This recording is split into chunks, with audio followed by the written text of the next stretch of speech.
The escape pod tumbled through Earth's atmosphere, trailing fire and smoke. Inside, Kravak pressed his three-fingered hand against the wound in his side. Purple blood seeped between his fingers. Warning lights flashed across the control panel as the small craft shuddered violently. Emergency landing protocols failing. The pod's computer announced in the harsh clicks and whistles of the Zentari language. Impact imminent. Kravak closed his large yellow eyes. He had served the Zentari fleet for 20 cycles, fought in 12 major battles against the Draxians, and survived 3 ship destructions. Now he would die alone on an uncharted planet, far from the glory of battle. The pod crashed through the trees of an Oregon forest, tearing a path through ancient pines before slamming into the ground. The impact threw Kravak against his restraints, making his wound bleed more heavily. The craft's outer shell cracked, letting in the strange air of this alien world. Kravak drifted in and out of consciousness. In his fevered dreams, he saw the battle that had led to this moment. His ship, the Zentari cruiser Vakthar, had been ambushed by Draxian warships. His commander had ordered all damaged escape pods to be left behind. In Zentari culture, the wounded were a burden. Better to die in battle than live as a cripple. But Kravak's pod had launched anyway, damaged but functional enough to reach the nearby blue planet. Now he was here, alone and dying. Just as well. A wounded soldier had no place in Zentari society. Frank Hollis adjusted his forest ranger hat as he hiked through the woods. 3 hikers had reported seeing a meteor crash in this area the night before. Probably nothing, but it was his job to check it out. The smell of burned wood and hot metal reached his nose before he saw anything. Then he spotted the torn trees and scorched earth. Frank followed the trail of destruction, his hand instinctively moving to the radio on his belt. At the end of the path was something that made him freeze in his tracks. "That's not a meteor," Frank whispered to himself. The object was clearly artificial, a metal pod about the size of a small car. Its surface was covered in strange symbols and what looked like battle damage. A section of the pod had split open, revealing a dim interior. Frank approached cautiously. He had been a ranger for 15 years and a soldier before that. He knew when to be careful. As he peered into the opening, he expected to see machinery or scientific equipment. Instead, he found himself looking at a creature that could only be described as alien. It was humanoid but clearly not human. Its skin was a pale blue with faint scale-like patterns.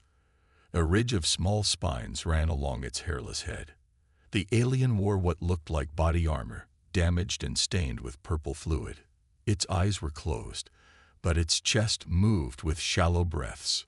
"Holy shit," Frank muttered. He reached for his radio, then hesitated. Who would he even call? The government? The military? He'd seen enough movies to know how that usually ended for the alien. As Frank stood there, uncertain, the alien's eyes suddenly opened. They were large and yellow, with vertical pupils like a cat's. The creature saw Frank and tried to move away, but winced in pain. Purple blood leaked from a wound in its side. The alien's 3-fingered hand moved to a device on its belt. Frank tensed, ready to run. But instead of a weapon, the alien pulled out a small disc. It pressed a button, and the disc projected a holographic image of a Draxian warrior, a hulking, red-skinned creature with 4 arms and rows of sharp teeth. The alien gestured to the image, then to itself, then made a slashing motion across its throat. The message was clear. They did this to me. They're going to kill me. Frank didn't understand the politics or the war behind this. He only saw a wounded being in need of help. He slowly reached into his pack and pulled out a first aid kit. "I don't know if this will help you, buddy," Frank said softly, "but I'm going to try." The alien's yellow eyes widened in surprise. In all its battles, in all its training, nothing had prepared Kravak for this moment. An enemy showing mercy. Frank watched as the alien's eyes tracked his every move. The creature seemed ready to fight despite its injuries. Frank kept his movements slow and steady as he opened the first aid kit. "I'm just trying to help," he said softly, knowing the alien couldn't understand his words. "I'm going to call someone who might know what to do." Frank pulled out his cell phone and dialed Olivia Martinez. She was a veterinarian and the smartest person he knew. They had been friends since high school, and if anyone could help an injured alien, it would be her. "Olivia, it's Frank. I need your help with something unusual. Can you bring your medical kit to my cabin? And keep this between us." 30 minutes later, Frank's pickup truck bounced along the forest road. He had carefully moved the alien to the truck bed, covering it with a tarp. The creature had passed out again, which worried Frank. The purple blood seemed to be flowing faster now. Frank's cabin sat on the edge of the forest, far from any neighbors. As he pulled up, he saw Olivia's car already parked outside. She stood on the porch, medical bag in hand, her dark hair pulled back in a ponytail. "Frank, what's going on? You sounded strange on the phone," Olivia called as she walked toward the truck. Frank took a deep breath. "Liv, I need you to stay calm. What I'm about to show you, it's going to change everything." He pulled back the tarp. Olivia gasped and stumbled backward, nearly dropping her bag. "Is that what I think it is?" she whispered. "Yes, and it's hurt. Can you help?" Olivia stared at the alien for a long moment. Then her doctor's instincts took over. "Let's get him inside. I need better light." They carried the alien into Frank's cabin and placed it on the kitchen table. Olivia checked the wound, her hand steady despite her shock. "The bleeding is the main problem," she said, "but I have no idea what's normal for, whatever this is." Kravak woke as Olivia cleaned his wound. His yellow eyes snapped open, and he tried to sit up. Frank gently held him down. "Easy there, buddy. We're trying to help." The alien's eyes darted between Frank and Olivia.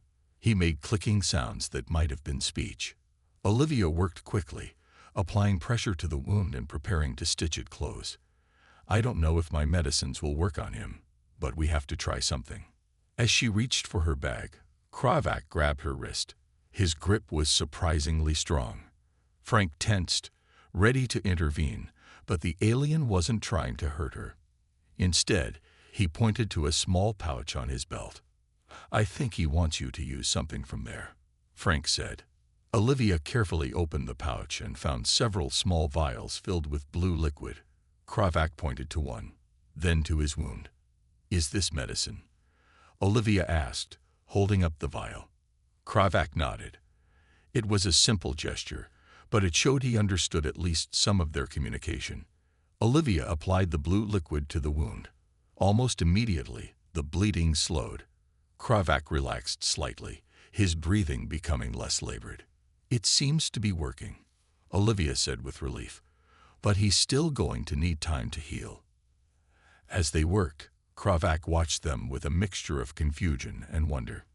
In all his military training, he had been taught that unknown species were either enemies or resources to be used.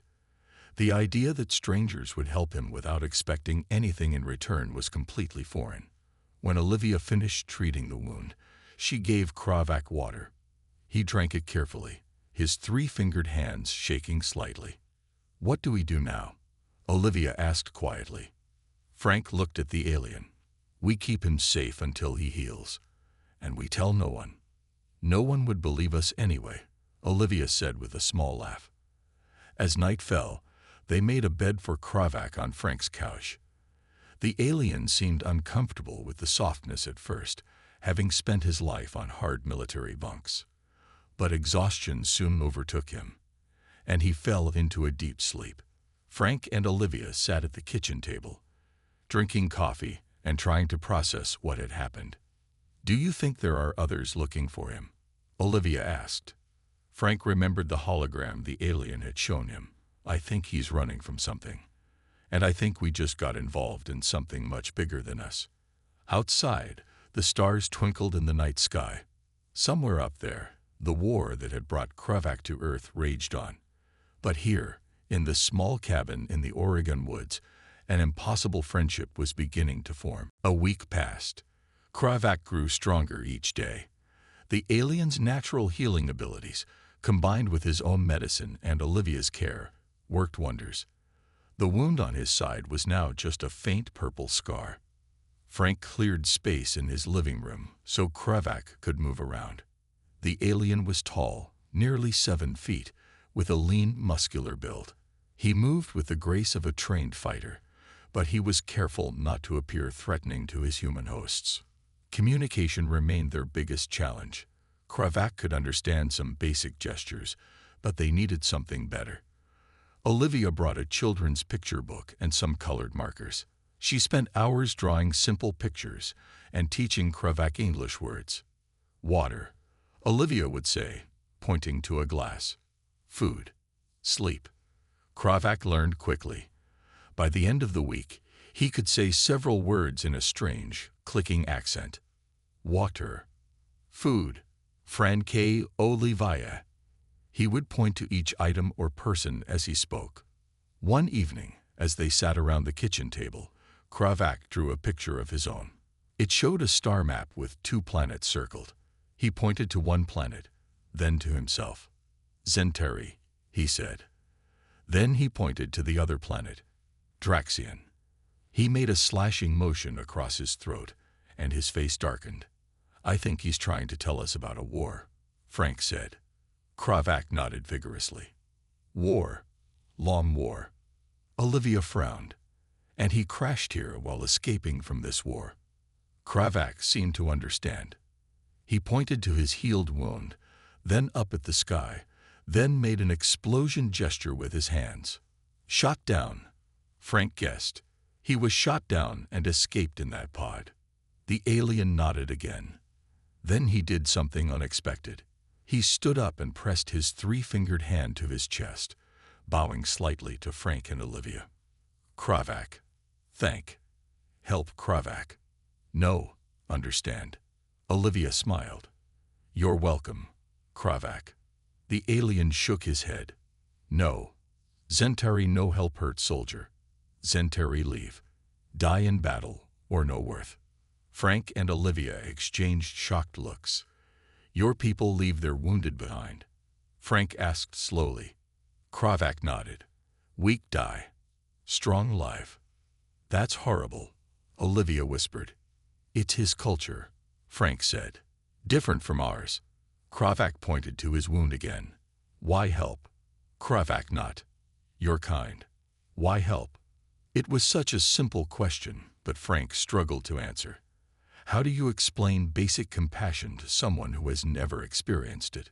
Because you needed help, Olivia said simply. And we could give it. Kravak stared at her for a long moment. His yellow eyes blinked slowly as he processed this idea. The next day, Frank called his friend Alan Butler. Alan was a retired engineer who lived a few miles away. If anyone could help repair Kravak's damaged equipment, it would be Alan. I need your help with something, Frank said on the phone. But you have to promise to keep it secret. Alan arrived that afternoon. His eyes widened when he saw Kravak, but he didn't run away. Well, I'll be damned, Alan said, stroking his gray beard. You've got yourself an actual alien. Kravak watched nervously as Alan examined the damaged communicator from the escape pod. Can you fix it? Frank asked.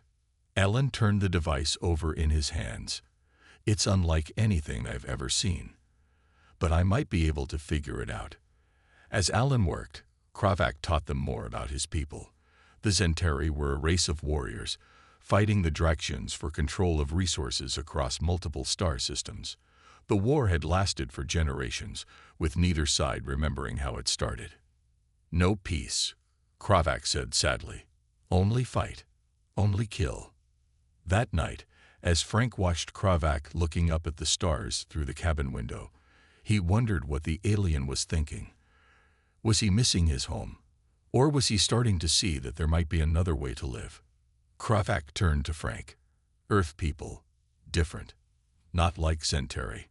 Not like Draxion. Frank nodded. We have our problems too. But we try to help each other when we can. Good way, Kravak said quietly. Better than war. Miles above Earth, a Draxian scout ship drifted silently in orbit. Inside, 2 hunters studied their tracking equipment. They were large creatures with red, leathery skin and 4 muscular arms. Their faces were flat, with rows of sharp teeth and small black eyes. "The signal is weak, but it's there," the first hunter said.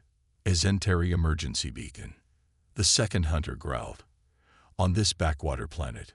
Are you sure?" "The signal matches Kravak's unit. He survived the battle." The hunters looked at the blue planet below. They had been tracking Kravak for weeks, following his escape pod's trail across the stars. The Zentari soldier had valuable information about Draxian defense systems. He could not be allowed to return to his people. "Prepare the landing craft," the first hunter ordered. "We will find him and kill him." Back on Earth, Alan had made progress with Kravak's communicator. The device now powered on, but it couldn't send messages yet. "The power source is damaged," Alan explained. "I might be able to rig something up, but it will take time." Kravak nodded. He had been on Earth for 2 weeks now, and his English was improving daily. He could form simple sentences and understand most of what the humans said to him. "Thank you, Alan," Kravak said. "You are kind." Frank smiled. The alien had stopped questioning why they helped him and had started to accept their friendship. It was a big change from the suspicious, wounded soldier they had found in the forest. A knock on the cabin door made everyone freeze. Frank motioned for Kravak to hide in the bedroom. The alien moved silently, his military training evident in every movement. Frank opened the door to find his niece, Samantha Lewis, standing on the porch with a backpack. "Surprise, Uncle Frank," she said, hugging him. "Mom said I could stay with you for the weekend." Frank's sister often sent Samantha to visit during school breaks. She was 16, smart, and normally Frank would be happy to see her. But with an alien hiding in his cabin, this was the worst possible timing. "Sam, this isn't a good time," Frank began. But Samantha had already pushed past him into the cabin. She saw Olivia and Alan sitting at the kitchen table with strange electronic parts spread out before them. "What's going on?" Samantha asked. "Are you guys building something?" Before anyone could answer, a crash came from the bedroom. Samantha turned toward the sound. "Is someone else here?" she asked. Frank sighed. There was no way to hide this now. "Sam, I need you to stay calm. What I'm about to show you, it's going to be shocking." He called out, "Kravak, you can come out." The bedroom door opened slowly. Kravak ducked his head as he entered the living room. Samantha's eyes widened, and she backed away. "Oh my God," she whispered. "Is that an alien?" Kravak stood still, his yellow eyes fixed on Samantha. He raised his 3-fingered hand in a small wave. "Hello," he said. Samantha's fear turned to wonder. "It can talk." "His name is Kravak," Olivia explained. "He crashed here and was hurt. We've been helping him heal." "And you didn't tell anyone?" Samantha asked. "This is huge. There's an actual alien in your cabin." Frank put his hands on Samantha's shoulders. "We need to keep this secret. If the wrong people find out about Kravak, they might want to hurt him or experiment on him." Samantha looked at Kravak again. The alien seemed nervous, unsure of how this new human would react to him. "I won't tell anyone," she promised. "But can I talk to him? This is the coolest thing ever." Over the next few hours, Samantha bombarded Kravak with questions. Where was he from? What was his planet like? Did he have a family? Kravak answered as best he could with his limited English. As night fell, Alan continued working on the communicator. Suddenly, the device began to beep loudly. Kravak's expression changed from curiosity to alarm. He grabbed the communicator and studied the screen. "Bad," he said, his voice tight with fear. "Very bad." "What is it?" Frank asked. Kravak looked up, his yellow eyes wide. "Draxian ship, coming here, coming for me." The room fell silent as everyone processed this news. The war that had seemed so distant was now coming to Earth. "What do we do?" Olivia asked. Frank looked at Kravak. "We keep you safe. That's what we do." The Drexian ship landed in the forest, not far from where Kravak's escape pod had crashed. The two hunters stepped out, their red skin gleaming in the moonlight. They sniffed the air, their senses far sharper than any human's. "The Zentari was here," the first hunter said. "The scent is old, but clear. And there are other scents," the second hunter added. "Local creatures, primitive beings. They do not matter. Only the Zentari matters." The hunters activated their tracking devices and began to move through the forest, following Kravak's trail. At Frank's cabin, everyone worked quickly. They knew they had little time before the Draxians found them. "What do these Draxians look like?" Samantha asked as she helped gather supplies. Kravak used Alan's tablet to draw a rough picture. The image showed a frightening creature with multiple arms and rows of teeth. "Strong, very strong," Kravak explained. "Good smell, good track." Frank looked at the weapons he had in the cabin. Just his hunting rifle and a handgun. They would be useless against advanced alien hunters. "We need a plan," he said. "We can't outfight them, but maybe we can outsmart them." Kravak nodded. "Draxian's smart, but think simple. Always attack. Not good at surprises." As they talked, Kravak taught them about Centauri and Draxian technology. He explained how their weapons worked, how their ships traveled through space, and how their societies functioned. "Both sides forget," Kravak said sadly. "Long ago, Centauri and Draxian won people. Then war. Many, many years of war." "Why do you fight?" Samantha asked. Kravak looked confused. "Because always fight. Fathers fight. Fathers fight." "You don't even know why you're at war anymore," Olivia asked. "Resources first," Kravak said. "Then, just hate." Alan shook his head. "Sounds like too many wars in human history." As night turned to morning, they made plans to move deeper into the forest. Frank knew places where they could hide, caves and old hunting cabins that weren't on any maps. Kravak worked with Alan to modify the communicator. If they could send a message to the right Centauri ships, they might get help. But the signal might also bring more Draxians. "My commander not help," Kravak admitted. "Think I weak. Die in battle, or no worth." "That's awful," Samantha said.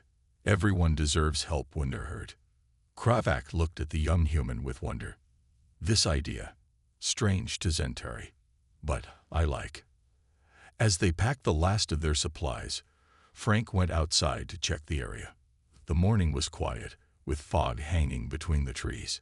Too quiet. No birds singing, no small animals moving in the underbrush. Something was wrong. A flash of movement caught his eye. Something red moving through the trees. Frank ducked behind his truck just as a blast of energy hit the ground where he had been standing. "They're here," Frank shouted as he ran back to the cabin. Inside, everyone grabbed what they could. Kravak took Frank's rifle, though the human weapon seemed small in his hands. "Back door," Frank ordered. "Into the woods. Now." They slipped out just as the front door exploded inward. Through the window, Frank saw one of the Draxian hunters enter his cabin. The alien was even more terrifying in person than in Kravak's drawing. Tall and muscular, with 4 arms carrying strange weapons. The group ran into the forest, moving as quietly as they could. Kravak led the way, his yellow eyes better at seeing in the dim light under the trees.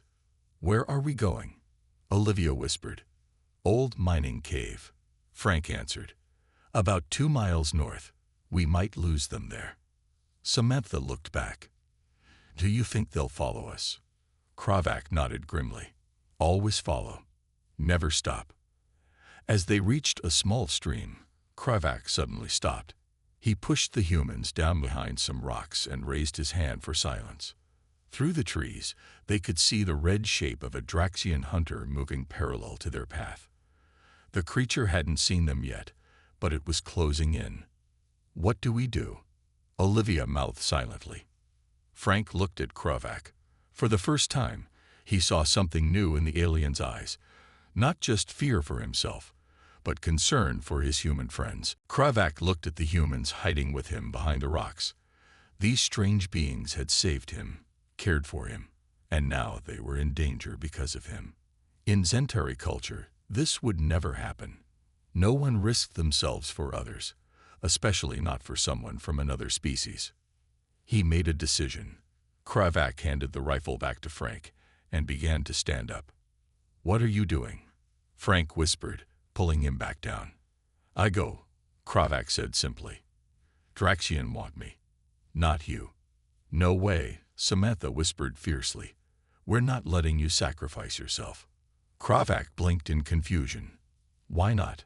"Smart choice. Save many, lose one. That's not how we do things," Frank said. "We stick together." Before they could argue more, the sound of a car engine broke the silence. Everyone turned to see a sheriff's vehicle driving slowly down the forest road nearby. "It's Sheriff Wright," Frank whispered. "She must have gotten reports about the noise at my cabin." The Draxian hunter also heard the car. It turned away from the group and moved toward the new sound, curious about this local vehicle. "We need to warn her," Olivia said. Frank nodded. "Olivia, take Samantha and Alan to the cave. Kravak and I will try to reach Sheriff Wright before the Draxian does." "Too dangerous," Kravak protested. "She's innocent in all this," Frank said. "We can't let her get killed." Kravak stared at Frank for a moment, then nodded. He was beginning to understand this strange human concept of protecting others, even strangers. They split up. As Olivia led the others north toward the cave, Frank and Kravak moved carefully toward the road. They kept low, using trees and bushes for cover. Sheriff Donna Wright stepped out of her vehicle. She was a tall woman with short gray hair and 30 years of law enforcement experience. Nothing much happened in this quiet part of Oregon, but this morning she had received reports of strange lights and explosions near Frank Hollis's cabin. "Frank," she called out, "are you out here? Everything okay?" She walked around her car, hand resting on her holstered gun. Something felt wrong. The forest was too quiet. The Draxian hunter watched the human female from the trees. It didn't care about this creature, but it might lead them to the Zentari. The hunter raised its weapon, preparing to capture and question the human. Frank saw the Draxian moving into position. He had to act fast. "Donna," he shouted, breaking cover and running toward her. "Get down." Sheriff Wright was a veteran officer. She didn't ask questions. She dropped to the ground just as a blast of energy shot over her head. The Draxian snarled and turned its weapon toward Frank. Kravak burst from the trees on the other side, tackling the hunter with all his strength. The two aliens rolled on the ground, locked in combat. Sheriff Wright stared in shock at the scene before her. Two creatures from another world fighting on a quiet Oregon forest road. "Frank, what the hell is going on?" she demanded, drawing her gun. "Long story," Frank said. "But the blue one is a friend." Kravak and the Draxian were evenly matched. The hunter had 4 arms, but Kravak had military training and was fighting to protect his new friends. They crashed through underbrush, each trying to gain the upper hand. The Draxian's weapon lay on the ground where it had dropped during the initial tackle. Sheriff Wright moved forward and picked it up, examining it quickly. "How does this thing work?" she asked. Before Frank could answer, the second Draxian hunter emerged from the trees. It saw its companion fighting and raised its weapon to shoot Kravak in the back. Without hesitation, Sheriff Wright pointed the alien weapon and pressed what looked like a trigger. A blast of energy shot out, hitting a tree near the second hunter. The tree exploded into splinters, forcing the Draxian to dive for cover. "Needs better sights," Wright muttered, adjusting her aim. Frank grabbed his rifle and fired at the second hunter, forcing it to stay down. Meanwhile, Kravak and the first Draxian continued their brutal fight. Kravak was losing. The Draxian was stronger, and Kravak's old wound had begun to slow him down. The hunter pinned him to the ground, 2 hands around his throat, and the other 2 ready to deliver a killing blow. A shot rang out. The Draxian jerked as Sheriff Wright's bullet hit its shoulder. It wasn't enough to seriously wound the alien, but the distraction gave Kravak the moment he needed. He broke free and rolled away. Frank, Kravak, and Sheriff Wright stood together, facing the 2 Draxian hunters. It was a standoff. The standoff lasted only moments before the Draxians attacked again. The wounded hunter charged at Kravak, while the second one fired its weapon at Frank and Sheriff Wright. They dove behind the sheriff's car as the energy blast melted part of the hood. "Any more of those friends of yours nearby?" Sheriff Wright asked as she reloaded her gun. "Olivia, Samantha, and Alan are heading to the cave," Frank replied. "If we can hold these things off long enough, they might be able to call for help." Meanwhile, Kravak fought desperately against the injured Draxian. Though wounded, the hunter was still incredibly strong. It pinned Kravak against a tree, all 4 hands gripping him tightly. "You will die here, Zentari," the Draxian growled in its own language. "Far from your people, with no honor." Kravak struggled to break free. "I have found something better than honor," he replied. "I have found friends who fight for each other, not just themselves." The concept confused the Draxian just long enough for Kravak to break its hold. He struck the hunter hard, sending it stumbling backward. Frank took careful aim with his rifle and fired at the second Draxian. The bullet hit the alien's weapon, damaging it. The hunter roared in anger and charged toward the car. Sheriff Wright stood her ground. "I've dealt with angry bears before," she said calmly. "This isn't so different." She fired 3 shots in quick succession, hitting the Draxian in the chest. The alien stumbled but didn't fall. Its tough hide had protected it from serious damage, but it was clearly in pain. Suddenly, a new sound filled the air, the roar of an engine. A pickup truck burst through the trees with Samantha at the wheel. Alan and Olivia were in the back, holding what looked like homemade bombs. Alan made these from stuff in the cave. Olivia shouted, "Get down." She lit the fuse on one of the devices and threw it toward the Draxians. The explosion wasn't huge, but it released a thick cloud of smoke. Alan had remembered Kravak saying that Draxians had sensitive eyes. The hunters roared in pain as the smoke burned their vision.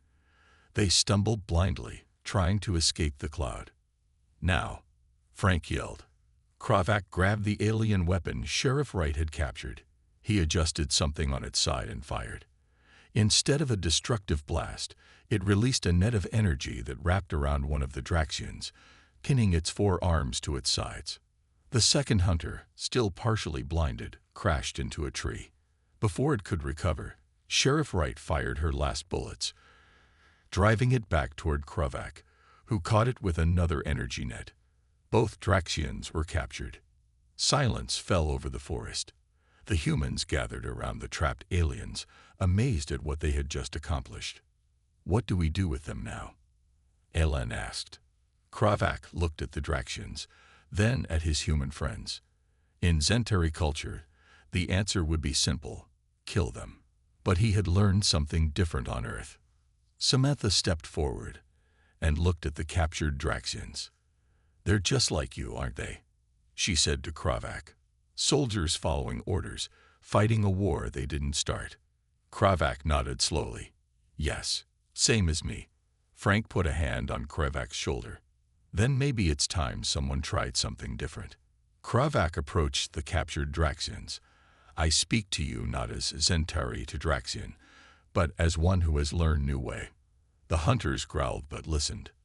"Humans helped me when I hurt," Kravak continued. "No reason, no reward, just help.